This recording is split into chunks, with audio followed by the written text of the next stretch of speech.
लंबे समय तक जापान के कुछ क्षेत्रों में विषैले हाबो सांप का काटना एक बड़ी समस्या थी। सांप ने लोगों के जीवन पर बड़ा प्रभाव डाला था। उदाहरण के लिए आंकड़े बताते हैं कि 1980 में लगभग 400 लोगों को काटा गया था और उनमें से कुछ वहां जीवित नहीं बचे थे। जापान में अन्य जहरीले सांप भी हैं। वास्तव में बहुत सारे हैं, लेकिन सबसे अधिक नुकसान हाबू और उनके रिश्तेदारों ईस्टर्न पिट वाइपर से होता है। वे सभी रेटलस्नेक और पफ एडर से संबंधित हैं और आप कोरल सांप कह सकते हैं और कोबरा उनके चचेरे भाई हैं। ताकि आप समझ सके कि जापानियों को किससे निपटना था, और अक्सर काटे गए सभी लोग गंभीर खतरे में थे क्योंकि लंबे समय तक कोई एंटीडोट नहीं था और जब वे सामने आए तब भी आपको दवा लेनी पड़ी। एंटीडोट था, इसे तरल रूप में बनाया जाता है। आमतौर पर काटने की घटनाएं होती हैं। वहाँ बिजली की लाइनें स्थापित करने में बहुत समय लगता है और काफी खर्च होता है। एक नई दवा लेकर आए, वही समस्या है, और कौन जानता है कि अंत में यह संभव है या नहीं। जापान एक ऐसा समाधान लेकर आया जो शुद्ध प्रतिभा की तरह एक ऐसे जानवर को लाया जो सांपों को खाता है और उनके जहर से प्रतिरक्षित है। मुझे यहाँ तक कि संदेह है कि यह चालू है थंबनेल। इसलिए 1979 में लगभग 30 छोटे तैयार नेवले स्थानीय खतरों से निपटने के लिए अमामी ओशिमा द्वीप में लाए गए थे। हाबो सांपों के अलावा कई खतरे थे। मुंगों को बोनस के रूप में चूहों की देखभाल भी करनी थी। इन मोंगों का प्राकृतिक आवास है भारत, बांग्लादेश, भूटान, नेपाल और पाकिस्तान जैसे एशियाई देश, और जापान के वन्य जीवन ऐसे मेहमानों के लिए तैयार नहीं थे। नेवले की आबादी का प्रभाव 1993 तक वास्तव में स्पष्ट हो गया और पर्यावरण मंत्रालय ने अलार्म बजा दिया। आप समझ सकते हैं कि अधिकारी क्यों चिंतित थे। द्वीप पर नेवले की आबादी आसमान छू रही थी और 2000 तक 10,000 के शिखर पर पहुंच गई थी। क्या सांपों की आबादी तकनीकी रूप से कम हो गई थी? हाँ, लेकिन मोंगो इसके लिए बिल्कुल भी जिम्मेदार नहीं थे। लेकिन पहली नजर में ये पता चला कि हाबू शिकारियों को अपने जहरीले शिकार में कोई दिलचस्पी नहीं थी। ऐसा प्रतीत होता है कि मोंगो बिल्कुल सही समाधान है, उनमें से सबसे अच्छा विकल्प। सबसे पहले, ये जानवर अपनी चपलता और गति के लिए जाने जाते हैं, जो उन्हें कोबरा के लिए दुर्जय प्रतिद्वंद्वी बनाता है, और कोबरा हाबो के चचेरे भाई हैं, इसलिए इसे काम करना चाहिए था। दूसरा, मोंगो में विशेष एसिटाकोलिन रिसेप्टर्स हैं। यह उन्हें कोबरा के जहर के प्रति कम संवेदनशील बनाता है। इस तरह से मोंगो ऐसे काटने से भी बच जाते हैं जो अन्य जानवरों के लिए घातक होते। तीसरे विकास ने वस्तुतः ये सुनिश्चित कर दिया कि मोंगो सांपों को मार सकते हैं। इसने उन्हें ये भी दिखाया कि कैसे जीव अपनी त्वरित सजगता और तेज दांतों का उपयोग करके समग्र रूप से घातक काटते हैं। आपको इससे बेहतर हत्यारा नहीं मिल सकता है, लेकिन एक बात यह है कि भले ही उनका समय निर्धारित हो, लेकिन ऐसा नहीं होता। इससे कोई फर्क नहीं पड़ा। बात यह है कि सांप अपेक्षाकृत मुश्किल शिकार होते हैं और उन्हें पकड़ने में कुछ प्रयास करना पड़ता है, और जब चूहों और खरगोशों जैसे बहुत सारे आसान शिकार मौजूद हैं तो कोशिश करने से क्यों परेशान होना। ये स्वादिष्ट भोजन और फास्ट फूड के बीच चयन करने जैसा है, लेकिन स्वादिष्ट भोजन भी अपने दांतों को डुबोने की कोशिश करता है।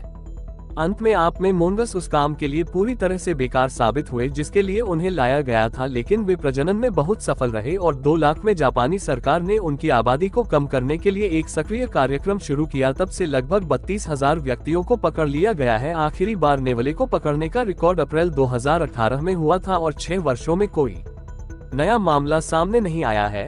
ऐसा लगता है कि पकड़ने के लिए कोई नहीं बचा है और इसके कारण विशेषज्ञों ने निर्णय लिया कि द्वीप पर और कोई नेवला नहीं बचा है। जापान के पर्यावरण मंत्रालय ने बताया, अमामी ओशिमा द्वीप पर गैर देशी नेवले आबादी के सफल उन्मूलन से शायद मोंगो को छोड़कर हर कोई रोमांचित था। लेकिन जापानियों ने आक्रामक प्रजातियों से निपटने का प्रबंधन कैसे किया?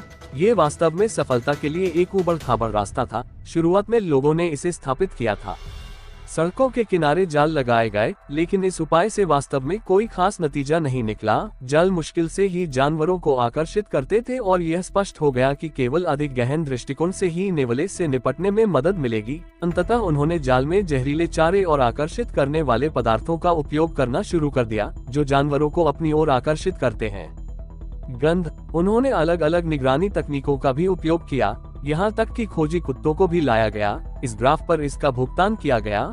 रेखा नेवले की आबादी का प्रतिनिधित्व करती है और बार सेट किए गए जालों की संख्या दिखाती है, लेकिन ये अब पुराने नहीं हैं। जाल विशेष रूप से डिजाइन किए गए थे। मोंगस अपने विशिष्ट आकार और आकार के कारण अन्य जानवर इनमें नहीं फंस सकते हैं, और निश्चित रूप से नागरिक भी इसमें शामिल थे। 2005 से स्थानीय और अन्य लोगों से युक्त मोंगस शिकारियों के दस्ते बहुत सारे मोंगस को फंसाने के लिए जंगलों और पहाड़ों में घूम रहे हैं। जनसंख्या को पूरी तरह से खत्म करने के प्रयास में धन, प्रयास और मानव घंटे खर्च किए गए। कुछ दर्शक सोच रहे होंगे कि इस सब से परेशान क्यों हैं? क्या वे नेवले को अकेला नहीं छोड़ सकते थे, ये सुनिश्चित करने के लिए कि वे मूल रूप से द्वीप पर नहीं रह रहे थे? लेकिन क्या ये वास्तव में था? उनसे छुटकारा पाने के लिए इतना प्रयास करना आवश्यक है?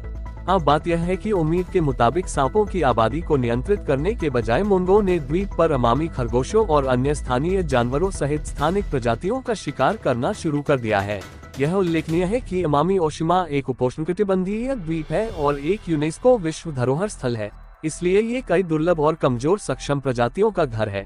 नेवले का मुख्य लक्ष्य कोई और नहीं बल्कि अमामी खरगोश है, जो अब लुप्तप्राय है। इन खरगोशों को अक्सर जीवित जीवाश्म के रूप में जाना जाता है क्योंकि वे अंतिम जीवित अवशेष हैं। एशियाई खरगोशों की एक प्राचीन प्रजाति। एक समय में ये खरगोश मुख्य भूमि पर निवास करते थे, लेकिन अब वे केवल 2 छोटे द्वीपों पर पाए जाते हैं। हालांकि नेवले के कारण उनके मिलने की संभावना तेजी से कम हो गई है। मुंगो का भी आबादी पर बड़ा प्रभाव पड़ा है। वीक्यू चूहों के भी अब विलुप्त होने का खतरा है। नेवले के कारण लगभग 15 स्थानिक प्रजातियों को नुकसान हुआ, जो वास्तव में अच्छे इरादों के साथ लाया गया था। कृषि क्षेत्र भी प्रभावित हुआ था। मोंगो ने बहुत अधिक चिंता किए बिना फार्म पक्षियों पर प्रार्थना की और फलों का सेवन किया।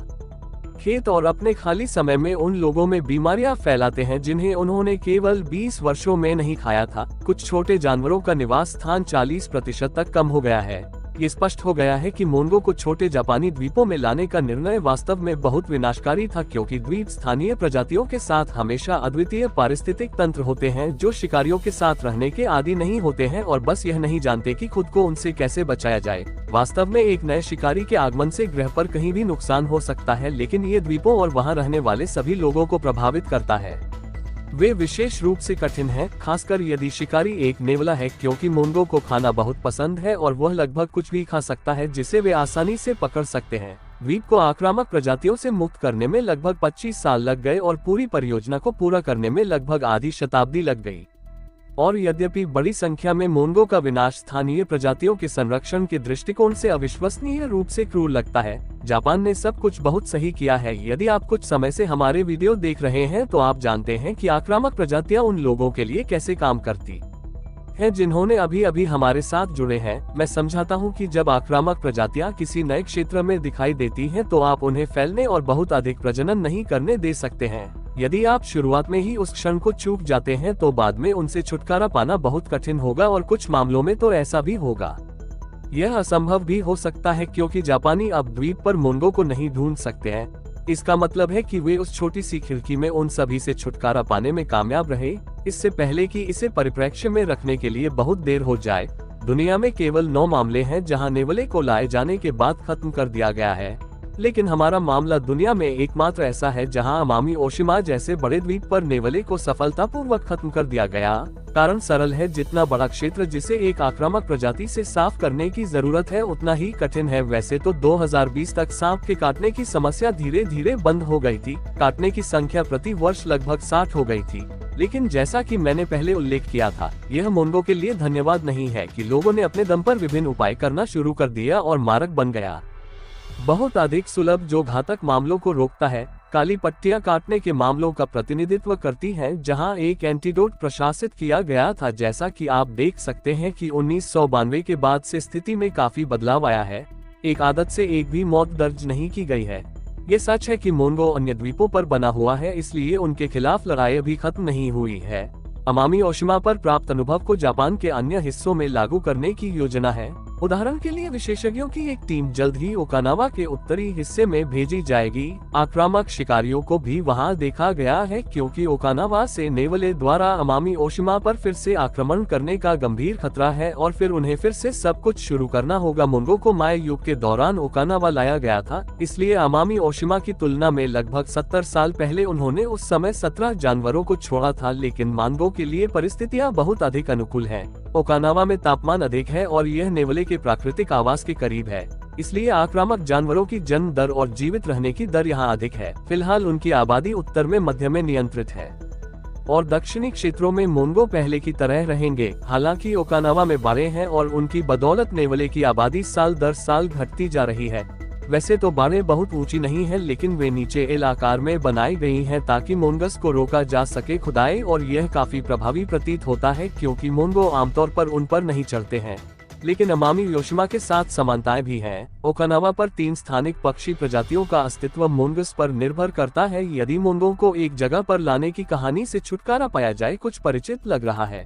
आप सही कह रहे हैं। जापान जैविक नियंत्रण करने वाला पहला देश नहीं है। हाँ, जब लोग जानवरों की एक प्रजाति का इस्तेमाल दूसरी को खत्म करने के लिए करते हैं तो उसके लिए एक शब्द होता है, और यहाँ तक कि विज्ञान का एक पूरा क्षेत्र भी इसके लिए समर्पित है। आमतौर पर जब लोग ऐसा करना चाहते हैं, ऐसा कुछ करें, वे कीट और उसके शिकारी की पहचान करने के लिए शोध करते हैं। फिर वे ये समझने के लिए और भी व्यापक शोध करते हैं कि क्या शिकारी या कीट क्षेत्र में बाकी सभी को प्रभावित करेगा, और उसके बाद ही वे आमतौर पर शिकारी को काम करने के लिए छोड़ देते हैं, और लोग लंबे समय से ऐसा कर रहे हैं। वास्तव में ये काफी सफलतापूर्वक है। सबसे प्रसिद्ध उदाहरण यह है कि किसान फलों के पेड़ों और बगीचों की रक्षा के लिए शिकारी कीड़ों का उपयोग कर रहे हैं। लेकिन मोंगो के छोटे एशियाई नेवले के बारे में क्या कहें? इसे Cuba, Croatia, Jamaica, Haiti, Puerto Rico, the Lesser और टाइल्स बेज में लाया गया था। होंडुरास, पनामा और अन्य देशों का एक समूह, और आमतौर पर सब कुछ ठीक हो गया। लेकिन फिर हवाई ने 1800 के दशक में मोंगो को आजमाने का फैसला किया, और 1900 के दशक के मध्य तक हवाई में सबसे मूल्यवान वस्तु गन्ना थी। उन्होंने सक्रिय रूप से इसे यहाँ उगाया, और मुख्य में से एक हवाई के चीनी बागानों को जिन समस्याओं से निपटना था वे थी चूहे। चूहे अपने मीठे स्वाद के कारण गन्ने के स्टॉक को चबा जाते थे। मुझे लगता है कि आप उन्हें समझ सकते हैं। चूहों के आक्रमण ने इन गन्ने की एक महत्वपूर्ण मात्रा को नष्ट कर दिया, लेकिन वे उनसे लड़ने का प्रबंधन नहीं कर सके। इसलिए 1872 में प्लांटर्स को कैरेबियन में चीनी उत्पादकों द्वारा चूहों से लड़ने में मिली सफलताओं के बारे में एक लेख मिला। ये योजना आज के मानकों के अनुसार बहुत सरल थी। गन्ना प्लांटर्स भारत से नेवले को अपने खेतों में लाए थे, और संभवतः चूहों ने चूहों को कम खा लिया था। गन्ने को कम नुकसान हुआ, इसलिए बागान मालिक खुश थे, और उन्होंने समाचार पत्रों को अपनी सफलता के बारे में बताया। हमें इससे भी बदतर क्यों होना चाहिए? 1880 के दशक में हवाई में बागान मालिकों ने सोचा कि जमैका से 72 मोंगस को बड़े द्वीप पर लाया गया था और वहां उगाया गया था।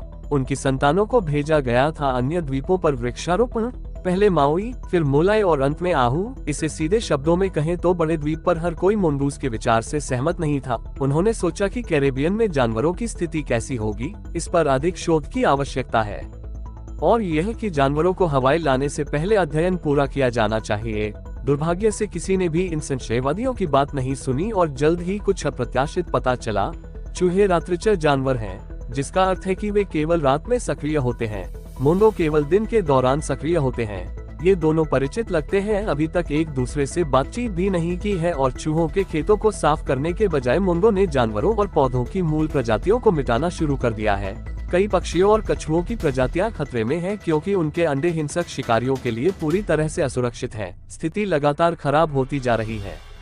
अंत में नेगस को प्रकृति भंडार और संरक्षित क्षेत्रों में प्रवेश करने से रोकने के लिए विशेष बाधाएं स्थापित की गईं, लेकिन ऐसा लगता है कि जापान के विपरीत हवाई ने मोंगो से लड़ने का मौका गंवा दिया।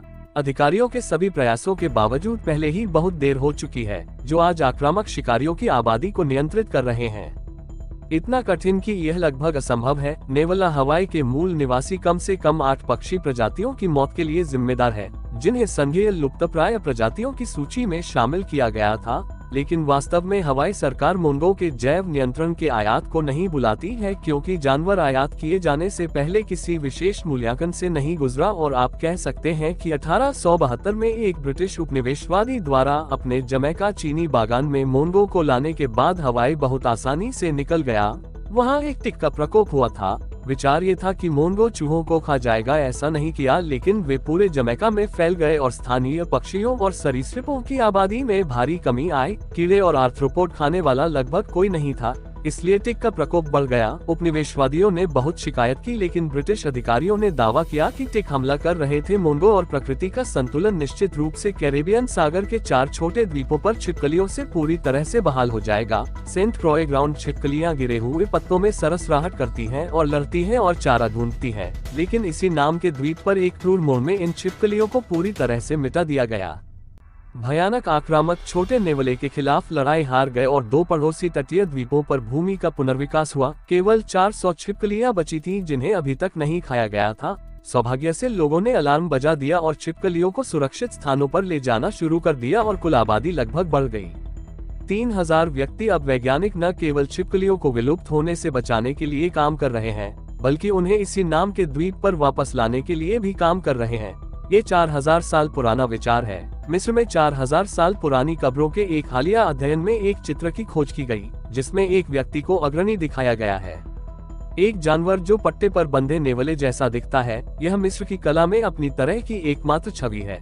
लेकिन जरा गौर करें, इसमें एक कॉलर और पट्टा स्पष्ट रूप से दिखाई देता है। ये ज्ञात है कि नेवले को कभी भी पूरी तरह से पालतू नहीं बनाया गया है, जिसका अर्थ है कि वे नियंत्रित प्रजनन से नहीं गुजरे हैं। लेकिन कुछ संस्कृतियों ने मोंगो को पीएस के रूप में उसी कारण से रखा, जिसके बारे में हम आज कई बार सांप, चूहे और चूहों जैसे पालतू जानवरों को नियंत्रित करने के बारे में बात कर चुके हैं। हालांकि वैज्ञानिकों का सुझाव है कि पट्टे पर मकबरे में चित्रित नेवले का इस्तेमाल पक्षियों को डराने के लिए किया गया होगा, शिकार को आसान बना दिया। हालांकि मुझे यकीन नहीं है कि ये दूसरा पट्टा कुत्ते से जुड़ा हुआ है। मुझे ये बिना सींग वाली किसी बकरी की तरह लग रहा है। अधिकारी मोंगो अन्य देशों की तरह श्रीलंका भी अवैध पदार्थों को सूंघने के लिए कुत्तों का उपयोग करता है। लेकिन कुछ समय पर एक नया विचार आया। मोंगो के स्थानीय लोग अपने खेतों से कोबरा को डराने के लिए पीढ़ियों से मोंगस का उपयोग कर रहे हैं, तो क्यों न उनकी नौकरी की सूची का विस्तार किया जाए। अनुदान के लिए एक आवेदन राज्य विभाग को प्रस्तुत किया गया था, जिसमें मोंगो को अवैध पदार्थों का पता लगाने के लिए प्रशिक्षित करने के लिए एक